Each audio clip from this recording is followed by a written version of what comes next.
G'day, welcome to the Happy Families podcast. Being able to think for yourself, being able to think critically, being able to be aware of your biases, the flaws in your perceptions, the way that you're seeing things is something that is increasingly absent, unfortunately, according to research. And for us as adults, as parents, as business owners, as employees, whatever it is that we're doing, being able to think for ourselves makes life better.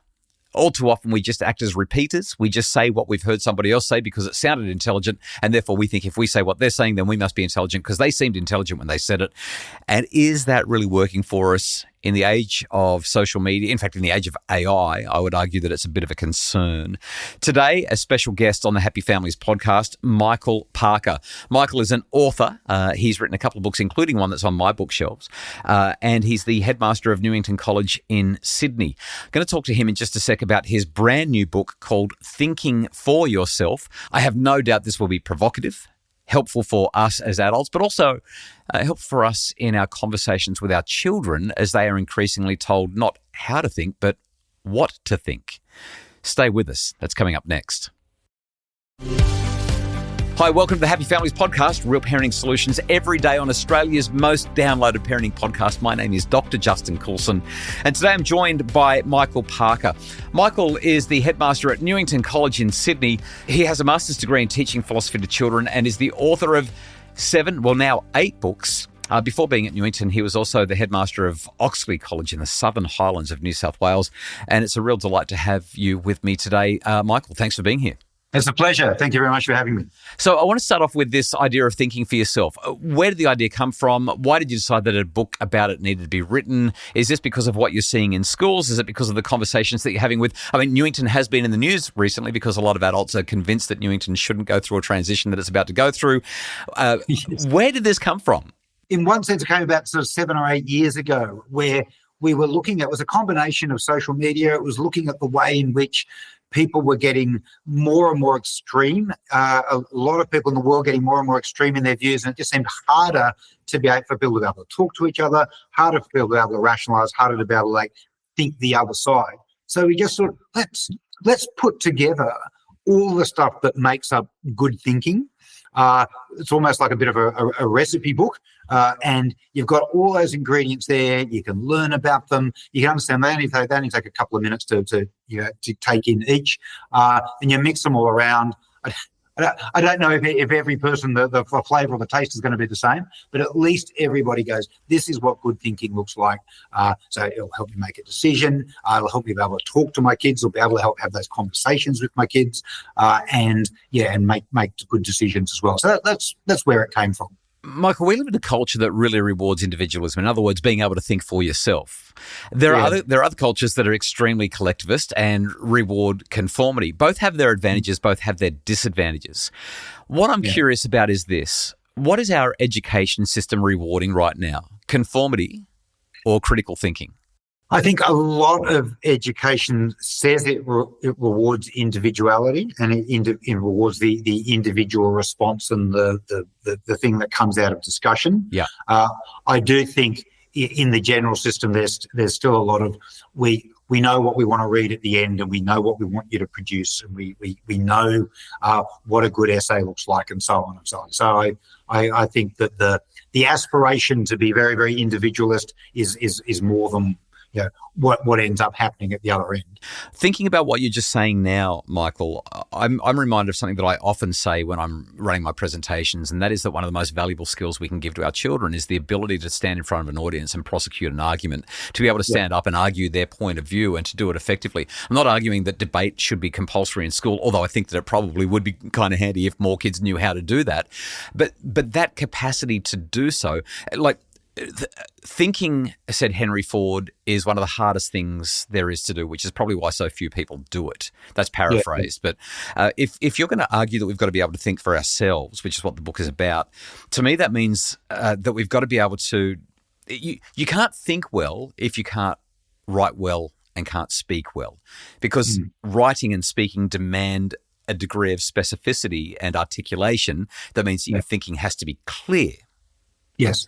So when it comes to creating clear thinking, what are our biggest impediments? Because I would argue that not only children today, but people at a fairly general level aren't engaging in what I'd consider to be deep thinking and profound thinking and switch turning on life-changing thinking. What are the obstacles to really deep, thoughtful, considered thinking? Yeah. The first is attention span, and probably the second is attention span as well. Sorry, I just got distracted. What were you saying? Okay, sorry. The first. That was a joke. That because you were saying attention span. Sorry. So we've got attention span as a critical factor, a critical stumbling block. Yeah.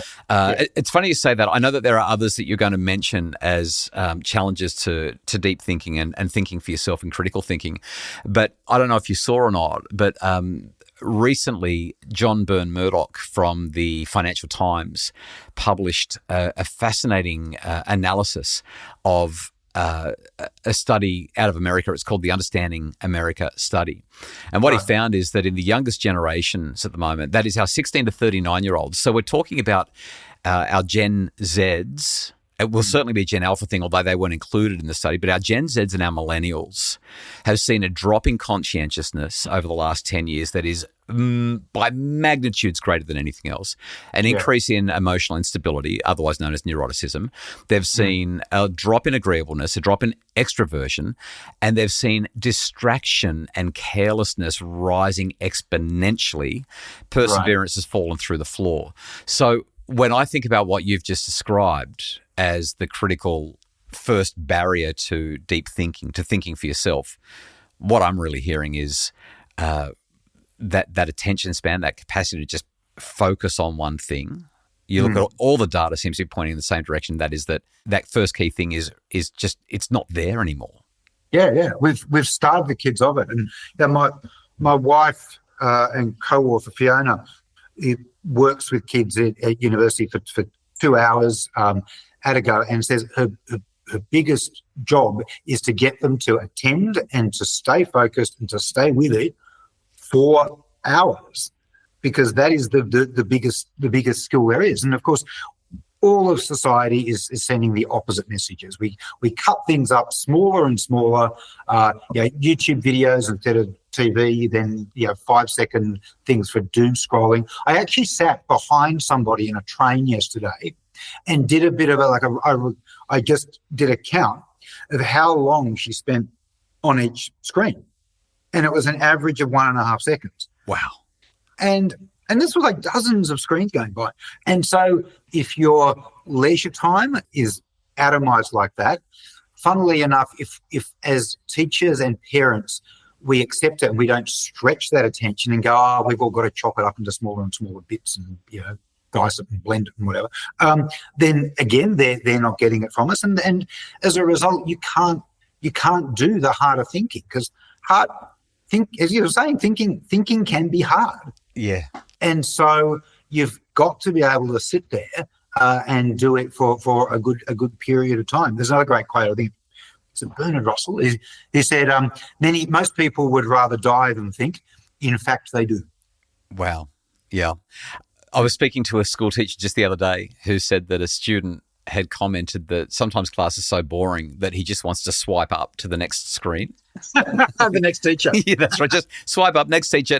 No, not working for me. You can get school done in like 8.5 seconds. Amazing. What other barriers to real thinking for yourself exist other than attention span, the ability to focus? I think there's an invidious sense of influencers and people whose views they are getting, monetizing making things shallow, and monetizing making things extreme, and telling a really good, easy story that people can just flow into, whether that's about their gender, whether it's about their race, whatever it is, and people can just go, I can sink into this more extreme story and get a little bit angry, and and you get a sense of I'll call it membership or ownership or a sense of belonging by just being part of that group and not not thinking about it, not playing devil's advocate, not pushing against it, not doing that hard work. So, identity politics. That's really what it is. Somebody saying, I'm part of this group, so therefore the group's done the thinking for me. I'll just go along with what the group is saying. Yeah, that's right. Okay. If my political party says it, or the influencer that I'm listening to says it, so I'm going along with it. And you can get there's I talked about two different types there. There's the one who radicalizes you, and I'm thinking about the Andrew Tates of the world and so on. And then there's the influencers who just talk about really bland stuff really quickly, and that takes you away from deep and substantial thinking as well.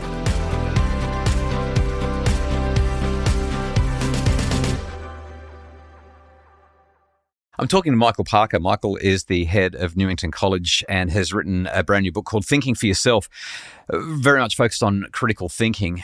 Michael, when you think about other obstacles, one thing that really jumps out at me is just the biases, the way that great quote from Anais Nin, we don't see the world as it is, we see the world as we are.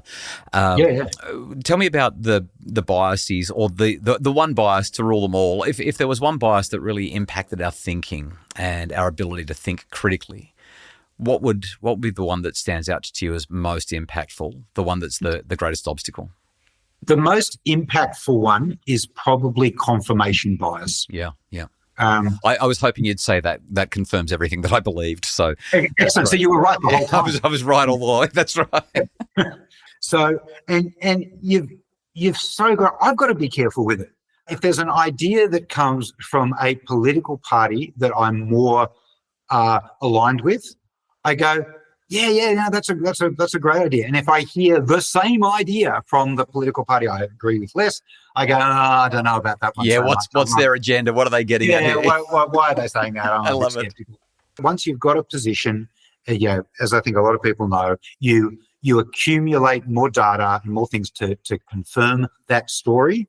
And one of your biases is you just shed information. And you shed perspectives that don't agree with it, and it's so easy to do that. And as people more and more get into their news echo chambers and their views echo chambers, and just talk to people who agree with them, that confirmation bias happens more and more. And I try to make it a real point of reading and listening to things that I disagree with, and looking for what a point of commonality is or what I can learn from it, because I'm disagreeing with it. But it's hard.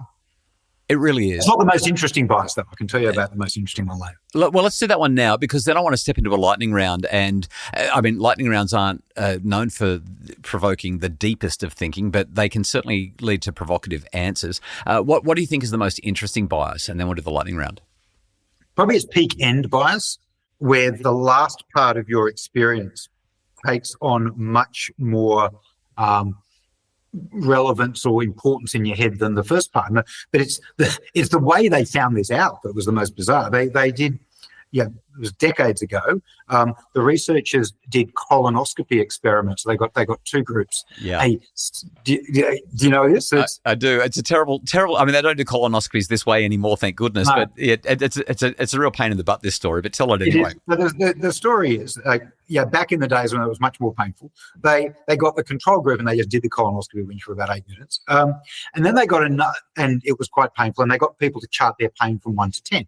And it was really quite painful in the last couple of minutes, like up to 8. Then they got another group and they did the whole colonoscopy that took about 10 minutes and quite painful at the end. And then they just kept jiggling around for about another 10 minutes, so that the person kept enduring more pain for much longer, but the pain wasn't as extreme. And those colonoscopies took 25 minutes. And then they asked both groups who felt more pain. And it was that first group who finished with more extreme pain that said they had more pain. The second group clearly had more pain because they had all the pain of the first 10 minutes and another 15 minutes thrown on top of it. But because the pain wasn't as bad at the end, they registered that their whole experience was less painful. So this says what happens at the end is really important. And you can take like a family. So if you're going on a family holiday, you make sure the last couple of days is where you've got the best accommodation, the best best experiences, because that's the only bit that anyone's going to remember. Right. So that's some practical advice. Love it. Excellent. Okay, let's do a lightning round. This is 10 seconds or less. Really, really quick, short answers. Provocative if you'd like to be. I mean, some of these questions are designed to be that way. I'm going to hit you with just a handful of them, and I'd love to get your thoughts on these issues around thinking nice and quickly. They're related to kids and education. Okay, so it usually takes me about 10 seconds just to think anything. So anyway, I'll see how I go. Let's see how we go. What's the one moment in school where we accidentally teach kids not to think for themselves? I want to say uniform, hair, lateness, all those procedural things. Huh. What's the hardest age to teach independent thinking? Year 9. Can you tell me why in one or two quick sentences? Yeah, because they're most tribal. They're least impacted their family, but not yet looking at the whole world. They've just gone into what their friends think, and that's something that makes you prey to all sorts of stuff. Love it. Absolutely. Developmentally, I'm right there with you. Name one sacred cow in education that needs to be rethought, but nobody's really thinking enough about it. Subjects. Oh gosh, I want to go deeper with you on that one. It's a lightning round. I can't do that. I've got to break the rules to do it, and I'm not willing to. I won't rethink the rules. I've got a couple. Yeah, I'm not even doing 10 seconds. I'm not even doing 10 seconds. I'm doing it in 1 second. You're doing so well. Your book in one sentence: stop X and start Y. What would the X and Y be? Even though the book is called Thinking for Yourself, stop X and start Y. Stop listening to the loudest and most extreme voices. Start thinking for yourself. Beautiful. Name a thinking skill that matters more than knowing the capital of New Zealand. That could be anything. Okay, thinking skill that, what is it? That matters more than knowing some arbitrary fact like the capital of New Zealand. Playing devil's advocate. Oh, yeah, nice. Excellent. Okay, two more. Which subject teaches thinking best at school, and which one desperately needs a rethink?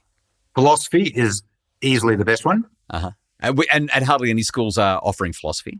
Yeah, that's right. It's a big shame. I don't want to chuck any department in it. Right. Come on, go out on a limb.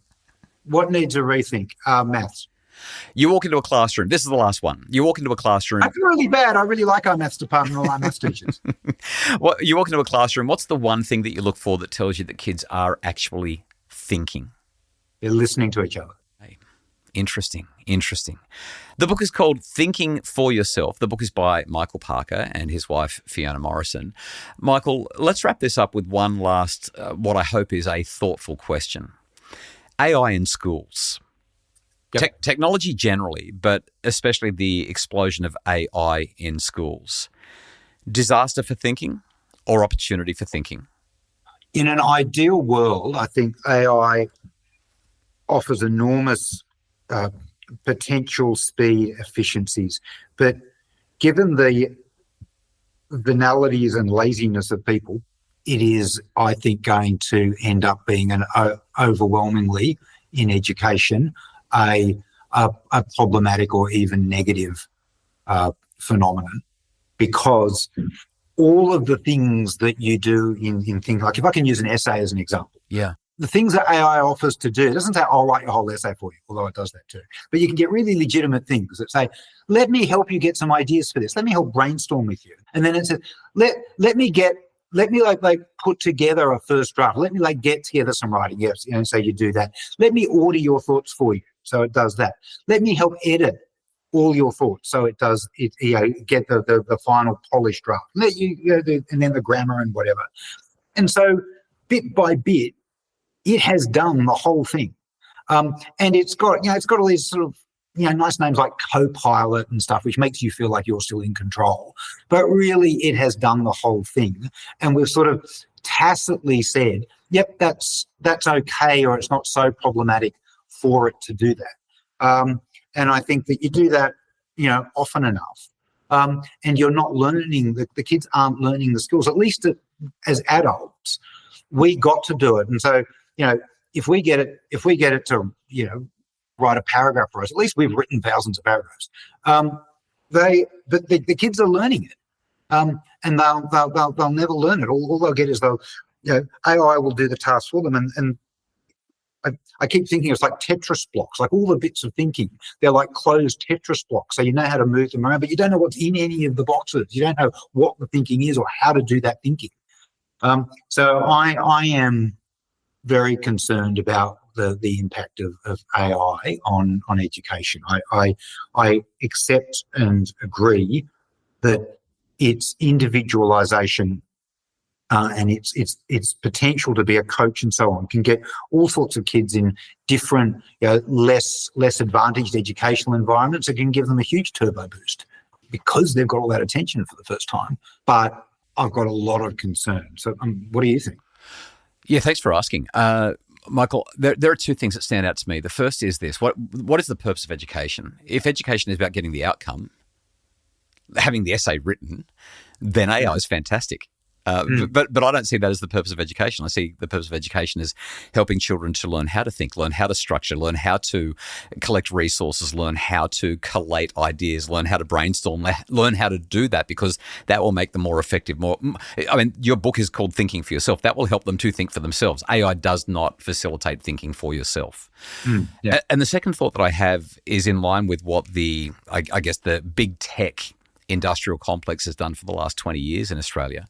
And that is that they've bulldozed their way in. They've said, we've got this great new technology and everybody needs it. If you don't get on board, you're going to get left behind. Yeah, absolutely. But at no point have they ever stood up and said, and we have the evidence to show how this is going to be beneficial. Yeah.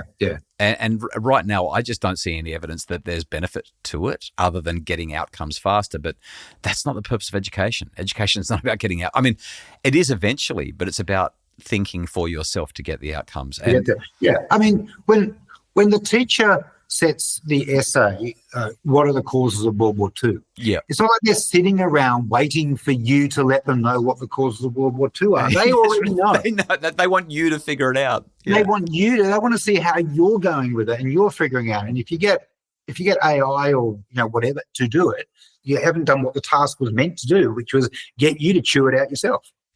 Yeah. I mean, I think that it would be so much fun to sit around the dining table and have a 4-hour, 8-course degustation while we have an 8-course discussion at the same time, Michael. I love our conversations. I love the way that you think. I love the things that you share. The book is called... it's really good being able to talk with you. And you've got a really good frame on it all too. So I appreciate that. The book is called Thinking for Yourself. The author, Michael Parker, with his wife, Fiona Morrison. You can get it online and everywhere that you buy books. Michael, thanks for joining me on the podcast. It's a pleasure. Thank you very much. The Happy Families podcast is produced by Justin Coulson for Bridge Media. Mim Hammonds provides additional research, admin, and other support. And if you'd like more info to make your family happier, check out Michael's book, Thinking for Yourself. We'll link to them in the show notes and other resources at happyfamilies.com.au.